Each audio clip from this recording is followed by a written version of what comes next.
জন্মকুণ্ডলিতে নাগদোষ রয়েছে, বিয়ে একদম ঠিকঠাক হয়ে গিয়েছে, অনেক দিন ধরে বিয়ে হচ্ছিল না, এটা ওটা সেটা নানা কারণে বিয়ে পিছিয়ে যাচ্ছিল।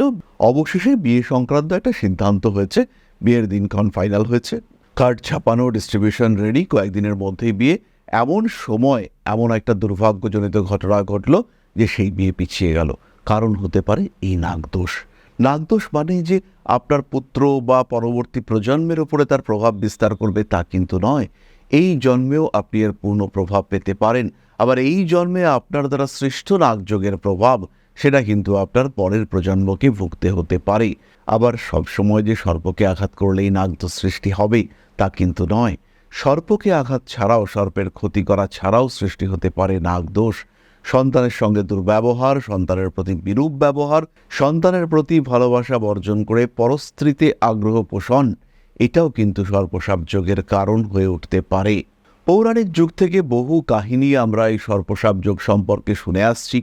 মহাভারতের যুগে হস্তিনাপুরের রাজা পাণ্ডু শিকারে গিয়ে সংগমরত অবস্থায় এক সর্পযুগলকে হত্যা করে ফেলেন।